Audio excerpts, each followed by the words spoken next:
हम cost of production start करेंगे। सबसे पहले क्या है, measures of cost, basically types of cost में। ठीक है, सबसे पहले ये है कि कॉस्ट की कितनी टाइप्स होती हैं। एक होती है फिक्स कॉस्ट, जो होती है वेरिएबल कॉस्ट। फिक्स कॉस्ट वो होती है जो हमें हर हाल में देनी होती है। फॉर एग्जांपल, अगर हम एक घर रेंट के ऊपर लेते हैं, घर को छोड़ो स्कूल एक रेंट के ऊपर लेते हैं, ठीक है, तो इट डजेंट मैटर स्कूल चल रहा है या नहीं चल रहा, उसमें वेकेशंस हैं या नहीं है, तो उसका जो रेंट होता है वो हमें हर मंथ देना पड़ता है। सेकंड होती है वेरिएबल कॉस्ट। वेरिएबल कॉस्ट वो होती है जिसकी डिपेंडेंसी होती है किसी भी चीज़ के चलने या ना चलने के ऊपर। ठीक है, इसकी एग्जांपल उसी स्कूल का इलेक्ट्रिसिटी बिल है। इलेक्ट्रिसिटी बिल उस स्कूल का तब ज़्यादा होगा जब जो क्लासरूम्स हैं वो यूज़ हो रही हैं, बच्चे आ रहे हैं, इलेक्ट्रिसिटी इस्तेमाल हो रही है। लेकिन जब वो नहीं है तो इलेक्ट्रिसिटी कंजम्पशन नहीं होगा, उसकी वजह से जो बिल होगा वो कम होगा, वो उसका वेरिएबल कॉस्ट हो गया। I hope fix cost variable cost में डिफरेंस पता चल गया होगा। ठीक है, फिक्स कॉस्ट वेरिएबल कॉस्ट जो है ना, इसके लिए एक फार्मूला है। सबसे पहले तीन नाम्स हैं। ठीक है, सबसे पहले है total fix cost TVC, total variable cost TVC और टोटल कॉस्ट टीसी। फार्मूला ये है कि total cost TC is equal to total fix cost plus total variable cost, TVC plus TFC, TFC plus TVC is equal to TC. इस फार्मूले को as it is याद रखना है। TC is equal to TFC plus TVC. ये ना हो कि पहले आप टीवीसी लिखते हैं फिर टीएफसी लिखते हैं। पहले टीएफसी है फिर टीवीसी है, दोनों का प्लस होगा इज़ इक्वल टू टीसी। ये फार्मूला याद होगा। तो अगर आपने टीएफसी फाइंड करना है तो TC minus TVC, TVC find करना है तो टीसी माइनस टीएफसी हो जाएगा। तो इस तरह से ये वाली फार्मूला हो जाएगा। Now we will move toward the average cost. Average cost क्या है? एवरेज कॉस्ट ये है कि average cost can be determined by dividing the firm's cost by the quantity of output it produces. Average cost में जो ऊपर हमने पढ़ी है फिक्स कॉस्ट या वेरिएबल कॉस्ट, जिस वक्त किसी भी फर्म की हम फिक्स कॉस्ट या वेरिएबल कॉस्ट को जितनी वो क्वांटिटी प्रोड्यूस कर रही है उससे डिवाइड करेंगे तो वो हमारे पास क्या आ जाती है? वो हमारे पास एवरेज कॉस्ट आ जाती है। सो एवरेज कॉस्ट के भी हमारे पास तीन रिलेशंस आ गए, average fix cost, average variable cost, average total cost, AFC, AVC, ATC। So average total cost is equal to average fix cost plus average variable cost, ये relation है। ATC is equal to AFC plus AVC। इस relation को भी रट्टा मार लेना है। ठीक है, तो एवरेज कॉस्ट कैसे फाइंड करते हैं, ये फार्मूला भी लिखा हुआ है। लेट्स सपोज हम एवरेज फिक्स कॉस्ट फाइंड कर रहे हैं ना, average fix cost is equal to fix cost divided by उसकी जो क्वांटिटी है वो करेंगे तो ये हमारे पास ये आ जाएगा average fix cost. Average variable cost में variable cost divided by quantity, average total cost में total cost divided by quantity. Next है हमारे पास मार्जिनल कॉस्ट। ठीक है, मार्जिनल कॉस्ट क्या है? मार्जिनल कॉस्ट ये है कि एक फर्म लेट्स सपोज 100 प्रोडक्ट्स अपने इक्विलिब्रियम के ऊपर या पीक पॉइंट के ऊपर प्रोड्यूस कर सकती है। 100 प्रोडक्ट्स प्रोड्यूस करने के बाद अगर फर्म 101, 102, 103 ये वाले प्रोडक्ट्स यूज़ कर रही है, जो एक्स्ट्रा प्रोडक्ट्स प्रोड्यूस कर रही है एक फर्म, तो किसी एक्स्ट्रा प्रोडक्ट को के ऊपर जो फर्म को बेसिकली ख़र्चा आ रहा है उसको हम कहते हैं कि वो क्या है? वो मार्जिनल कॉस्ट है। इसकी एग्जांपल ये है कि एक क्लास उसमें 50 स्टूडेंट्स ही अकोमोडेट हो सकते हैं। 50 स्टूडेंट्स के अलावा अगर उस क्लास में एक्स्ट्रा स्टूडेंट्स को हम ऐड करेंगे, लेट सपोज 5 स्टूडेंट्स हम ऐड और कर रहे हैं, ठीक है, तो जो 5 एक्स्ट्रा स्टूडेंट्स आएंगी उस 5 एक्स्ट्रा स्टूडेंट्स की वजह से जो 50 स्टूडेंट्स पहले से प्रेजेंट हैं उनके ऊपर भी इफ़ेक्ट आएगा उसका, और जो टीचर्स हैं उनके ऊपर भी उसका इफ़ेक्ट आएगा।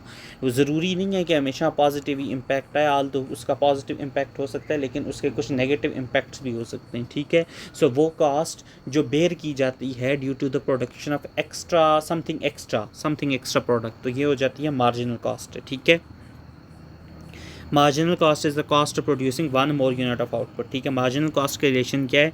Change in total cost delta T C divided by change in quantity delta Q. ठीक है, marginal cost is equal to delta T C divided by delta Q.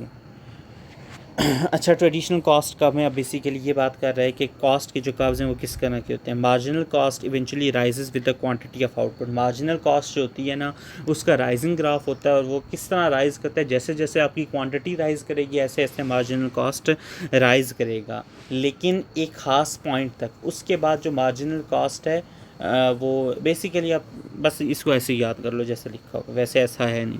अच्छा, average total cost curve is U shaped है, और marginal cost curve crosses the average total cost curve at a minimum of the average loss. बस ये तीन बातें, इसको रट्टा मार लो, वैसे किसी सर ने एक्सप्लेन किया नहीं था इसको। ये जो टेबल है ये आगे सर ने बताया था। ठीक है, सो अब हम इस जो टेबल है इसको हम याद करेंगे। ठीक है, सो ये टेबल है, टेबल में क्या है? सबसे पहले आपने आउटपुट लिखनी है, ये आउटपुट लिखी हुई है। ठीक है, ये आउटपुट है सबसे पहले टेबल में।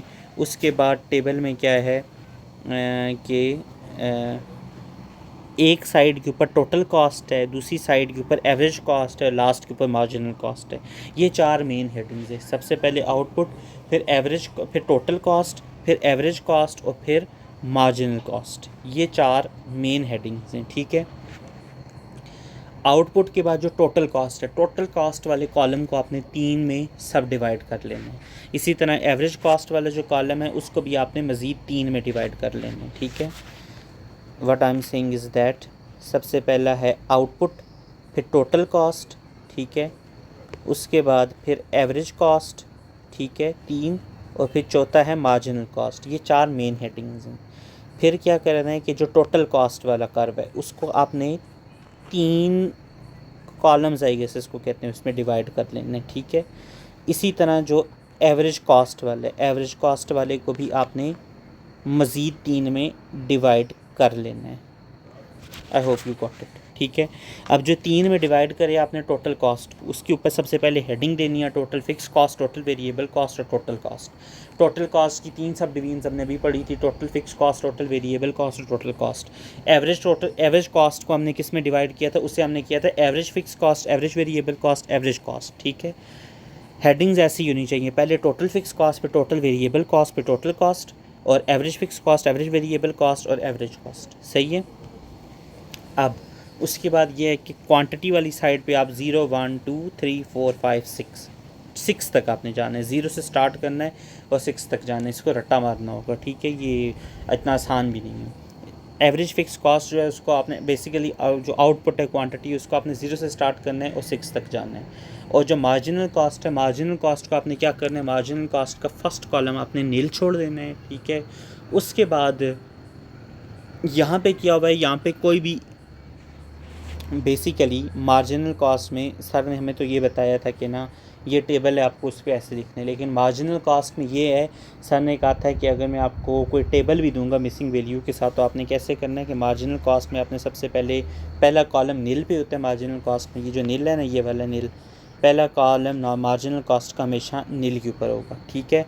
उसके बाद आपने कोई भी वैल्यू लेनी है, ठीक है, और उस वैल्यू से 20 कम करते जाना है, ठीक है। और एक पॉइंट आएगा जहाँ तक कम करना है और उसके बाद 20 से आपने इसको इंक्रीज़ भी करना है। फॉर एग्जांपल ये मार्जिनल कॉस्ट में क्या है, पहला नील कर दिया, उसके बाद सर ने लिखा है दूसरे कॉलम में 70 लिखा है, थर्ड कॉलम में 70 से 20 कम करके हमने 50 जाना है, फोर्थ कॉलम में 50 से 20 कम करके हमने 30 पे जाना है, फिफ्थ कॉलम में 30 से 20 कम करके हमने 10 पे जाना है। अब 10 के बाद ये है ना कि हम अब 20 कम करेंगे तो -10 आएगा, लेकिन हमने -10 नहीं लिखना। 10 के बाद हमने उसको 20 उसमें ऐड करके राइज़ कर देना। जिस वक्त हमें पता चले ना कि एक वैल्यू है, उसके बाद जो नेक्स्ट वैल्यू आएगी वो 0 या 0 से कम है, तो वहाँ पे हमने फिर उसमें माइनस नहीं करना होता, उसमें फिर 20 ऐड करना होता है। सबसे पहले देखो मैं बताता हूँ, सबसे पहले नील, उसके बाद एक वैल्यू रखी 70 से 20 कम किया तो आ गया 50, फिर इससे 20 कम किया तो आ गया 30, उससे 20 कम किया तो आ गया 10 से बाद जो वैल्यू है वो बिल्कुल ही 0 या नेगेटिव्स में चली जाएगी। तो वहाँ से आगे हम क्या करेंगे, वहाँ से आगे हम उसमें 20 ऐड करेंगे। तो 10 में 20 ऐड किया 30 में 20 ऐड किया 50, ठीक है। ये यहीं तक हो सकता है ना, क्योंकि यहाँ पे 6 तक एज इट इज़ होगा। ये मार्जिनल कॉस्ट का भी कॉलम हमने फिल कर दिया और क्वांटिटी का भी फिल कर दिया। अब टोटल फिक्स कॉस्ट है, फॉर एग्जांपल यहाँ के केस में टोटल फिक्स कॉस्ट 30 है, तो 30 वो एज इट इज़ हम लिख देंगे, समझिए। अब सबसे पहले बात आती है टोटल वेरिएबल कॉस्ट की। टोटल वेरिएबल वाले कॉस्ट को कॉलम को हम कैसे लिखेंगे, उसमें जो सबसे पहला इंट वैल्यू होगी ना टोटल वेरिएबल कॉस्ट के कॉलम में, सबसे पहली वैल्यू हम नील छोड़ देंगे और दूसरी वैल्यू हम वो लिखेंगे जो मार्जिनल कॉस्ट में उस साइड के ऊपर लिखी हुई है। यहाँ पे मार्जिनल कॉस्ट में पहली वैल्यू 70 थी, तो एवरेज वेरिएबल कॉस्ट में पहली वैल्यू हम 70 लिखेंगे, ठीक है। अब सेकंड वैल्यू जो है ना टोटल वेरिएबल कॉस्ट की, टोटल वेरिएबल कॉस्ट की सेकंड वैल्यू में से एवरेज वेरिएबल कॉस्ट बोल रहा था, गलत है ये, ठीक है। टोटल वेरिएबल कॉस्ट का कॉलम कैसे लिखना है मैं आपको दोबारा समझाते। तो टोटल वेरिएबल कॉस्ट के कॉलम में पहला जो वैल्यू है वो नील आएगी, दूसरी वैल्यू जो मार्जिनल कॉस्ट में लिखी हुई है एज इट इज़, उसको एज इट इज़ लिख देंगे। यहाँ पे मार्जिनल कॉस्ट में 70 है, यहाँ पे भी 70 लिख देंगे। ये ज़रूरी नहीं है 70 होगा हमेशा, यहाँ पे कुछ भी हो सकता है, ठीक है। थर्ड वैल्यू के लिए क्या है, ये जो 70 लिखा हुआ है ना हमने, टोटल वेरिएबल, सॉरी, ये जो, इसको मैं ऐसे करता हूँ, ऐसे, यहाँ पे जो टोटल वेरिएबल कॉस्ट का 70 है, इस 70 में हमने मार्जिनल कॉस्ट के 50 को प्लस करते हैं। 70 और 50 120, ये देखो ये ऐसे आ रहा है, ये सॉरी सॉरी सॉरी, ये इधर से ऐसे आता है, ये और ये आपस में प्लस होता है और फिर यहाँ पे आके वैल्यू लिखी जाती है। मार्जिनल कॉस्ट में पहला कॉलम हमने नील छोड़ दिया, ये average sorry total variable cost में पहला कॉलम नील छोड़ दिया एज इट इज़। दूसरा कॉलम मार्जिनल कॉस्ट में 70 लिखा हुआ था, इधर भी 70 लिख देंगे। थर्ड कॉलम के लिए जो 70 है, इसको, ये जो यहाँ पे मार्जिनल कॉस्ट का थर्ड कॉलम है, थर्ड कॉलम के लिए सेकंड कॉलम की वैल्यू को मार्जिनल कॉस्ट की थर्ड वैल्यू के साथ प्लस करते हैं और उसको इधर लिख देते हैं। Second value total variable cost की 70 है, मार्जिनल कॉस्ट की थर्ड वैल्यू 50 है, 70 + 50 120, इसको एज इट इज़ 120 लिख देंगे। अब इसके लिए क्या होगा, इसकी अब टोटल वेरिएबल कॉस्ट की फोर्थ वैल्यू के लिए 120 को इधर आके 120 को यहाँ पे आके जो मार्जिनल कॉस्ट की फोर्थ वैल्यू है इसके साथ प्लस करेंगे। 120 + 30 150, इसको यहाँ पे लिख देंगे, ये 150 आ गया। 150 + 10 160, ये 160 ये निकल, हाँ 160 + 30 190, इसको ये लिख दिया, 190 + 50 240, ये वैल्यूज़ आ गई। ये आपका टोटल वेरिएबल कॉस्ट का कॉलम भी फिल हो गया। अब हमने रिलेशन पढ़ा था टोटल कॉस्ट का, रिलेशन ये है कि total fix cost plus total variable cost, TC = TFC + TVC, तो इधर लिखते जाएंगे 30 + nil 30, 30 + 70 100, 30 + 120 150, 30 + 150 180, 30 + 160 190, 30 + 190 220, 30 + 240 270। टोटल कॉस्ट का कॉलम भी हमारे पास फिल हो गया। अब नेक्स्ट है हमारे पास average fix cost. Average fix cost के लिए हमने क्या रिलेशन पढ़ा था, fix cost divided by quantity. यहाँ पे फिक्स कॉस्ट क्या है 30 और क्वांटिटी क्या है 0, 30 डिवाइडेड बाय 0, तो टोटल एवरेज फिक्स कॉस्ट क्या आ जाएगी, nil। सेकंड क्या है 30, क्वांटिटी क्या है 1, 30 डिवाइडेड बाय 1, तो इस वैल्यू के ऊपर total fix average fix cost आ जाएगी 30, ठीक है। ये देखो मैं ये बता रहा हूँ,